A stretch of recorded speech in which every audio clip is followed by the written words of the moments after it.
What if you were fired for helping a billionaire? But that one act led to the greatest revenge of all. Jasmine Brooks had always known how to carry heavy things.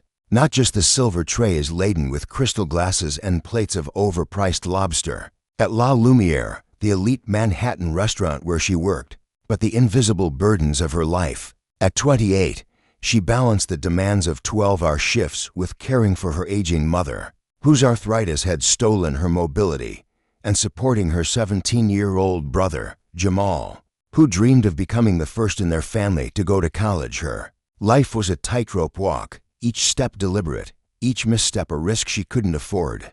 Jasmine was the kind of woman who made you feel seen. Her warm brown eyes held a quiet strength, and her smile could disarm even the most demanding customer. Her co-workers called her the anchor because she never cracked under pressure. Whether it was a party of 20 demanding perfection or a spilled glass of Chateau Margaux, worth more than her weekly pay.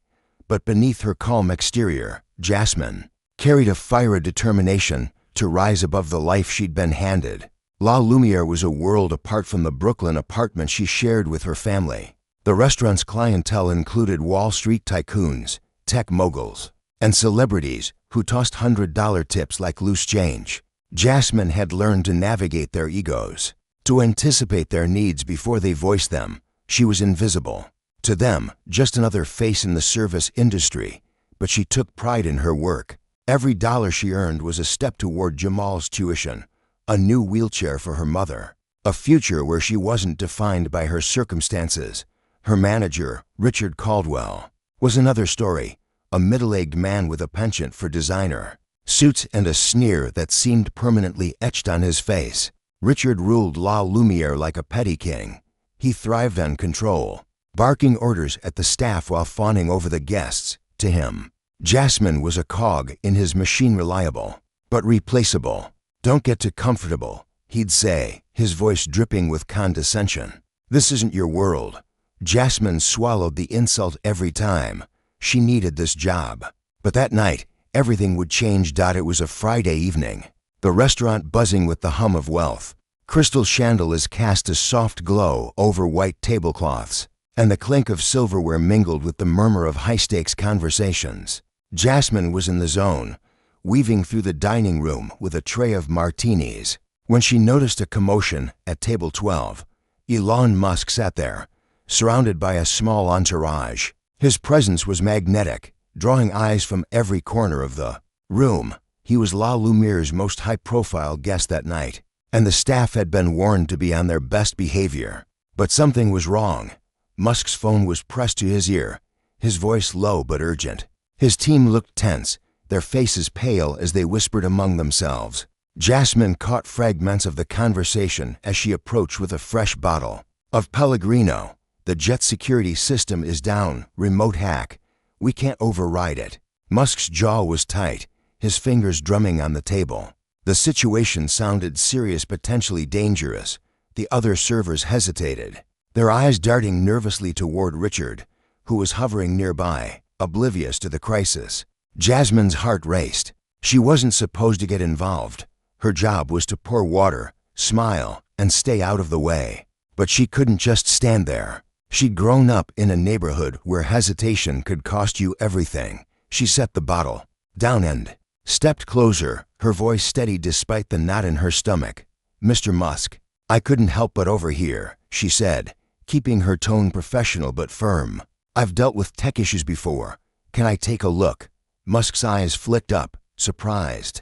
For a moment, he seemed to assess her, as if weighing whether a waitress could possibly have anything to offer. Then he nodded, sliding his tablet across the table. "It's the jet security interface. The system's locked us out." Jasmine's hands moved quickly, her mind racing as she navigated the unfamiliar software. She'd always been good with tech, teaching herself to troubleshoot her mother's old laptop and Jamal's second-hand phone. The interface was complex, but she spotted a pattern in the error codes. "It's a loop in the authentication protocol," she said, her voice calm. "If you reset the secondary access point, it might bypass the lockout." Musk followed her instructions, his fingers flying over the tablet. Within minutes, the system rebooted, and his team let out a collective sigh of relief. "You're a lifesaver," Musk said, his tone genuine. "What's your name?" "Jasmine Brooks," she replied, her heart swelling with pride. For the first time that night, she felt seen. But the moment didn't last. Richard stormed over, his face red with fury. "Jasmine," he hissed, pulling her aside. "What the hell do you think you're doing?" "I was helping," she started, but he cut her off. "You don't talk to guests like that. You don't touch their things. Billionaires don't need help from waitresses." His voice carried across the dining room, drawing stares from guests and staff alike. Jasmine felt her cheeks burn, the weight of every eye on her. She wanted to shrink, to disappear, but she stood her ground, her hands clenched at her sides.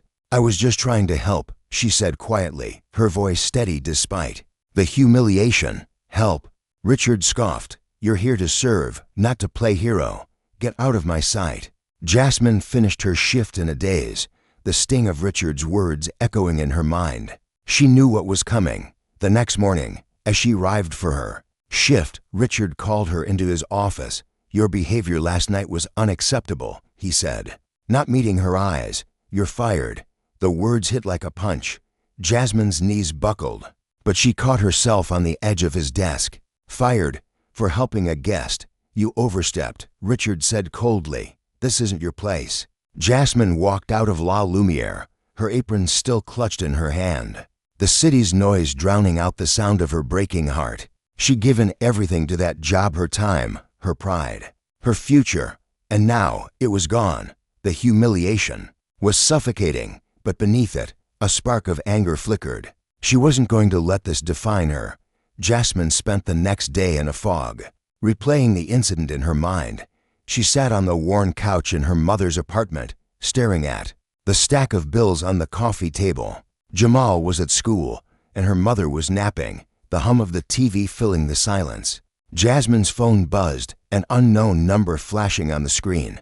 She almost ignored it, assuming it was a bill collector, but something made her answer. "Jasmine Brooks." The voice was familiar, clipped, and direct. "This is Elon Musk." Jasmine froze, her breath catching. "Mr. Musk, I got your number from the restaurant," he said. "I wanted to apologize for what happened. You didn't deserve that. You handled yourself with more composure than most people I know. I'd like to offer you a job at one of my companies. We need people like you, sharp, quick thinking, unafraid." Jasmine's mind reeled. A job with Elon Musk. It was the kind of opportunity most people only dreamed of. She could see it. A corner office, a six-figure salary, a chance to escape the grind of the service industry. But something held her back. She thought of her mother, who'd worked as a maid her whole life, invisible to the people she served. She thought of Jamal, who deserved a world where his dreams weren't limited by his circumstances. She thought of every server, busser, and dishwasher who'd ever been told they were less than. "Thank you, Mr. Musk," she said, her voice steady. "But I need to think about it." Jasmine didn't sleep that night. She sat at her kitchen table, a notebook open in front of her, scribbling ideas. Musk's offer was tempting, but it wasn't enough. She didn't want it to be the exception, the one who made it out. She wanted to change the game for everyone like her. By morning, she had a plan.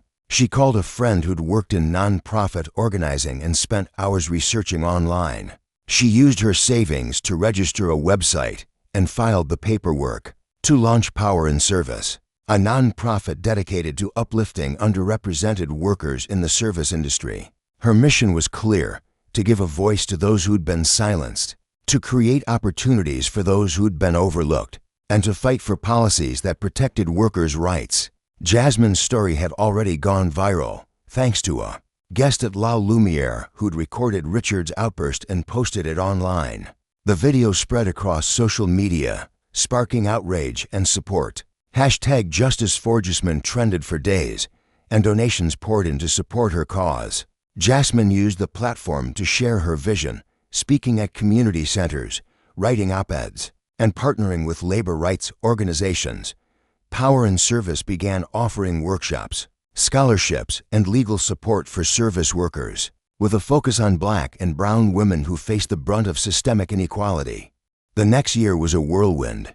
Power and Service grew from a small operation run out of Jasmine's apartment to a national organization with chapters in 5 cities. Jasmine hired a small team, including a lawyer who specialized in workers' rights and a former server who'd become a social media strategist.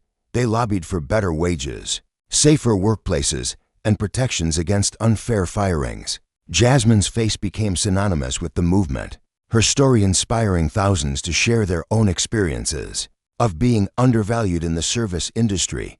But the work wasn't easy. Jasmine faced pushback from restaurant owners and corporate chains who saw her as a threat.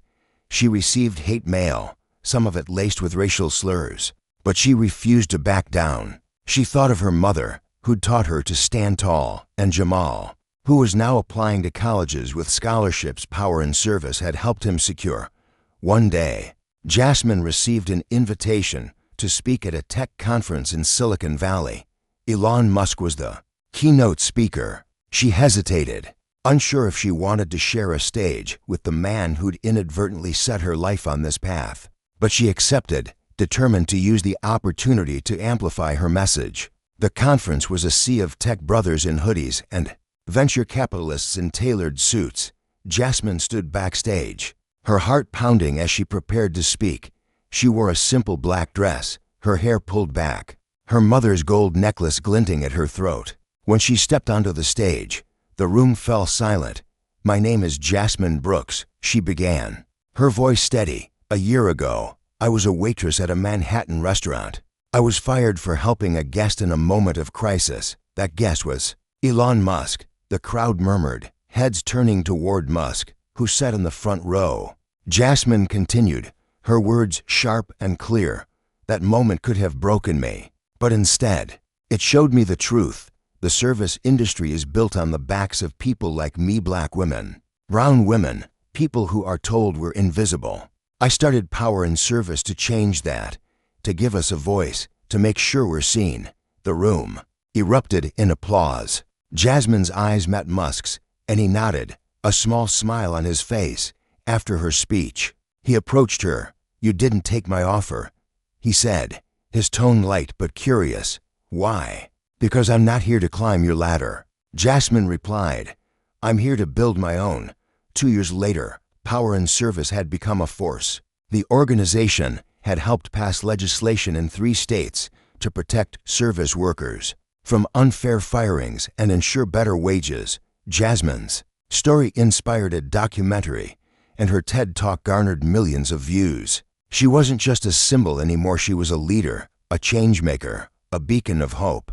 Jamal started college at NYU, studying computer science with a full scholarship. Jasmine's mother, now in a new wheelchair, attended every one of Jasmine's speeches, her eyes shining with pride. And Jasmine, she was thriving. She'd turned her pain into purpose, her anger into action. She hadn't just survived, she'd rewritten the rules.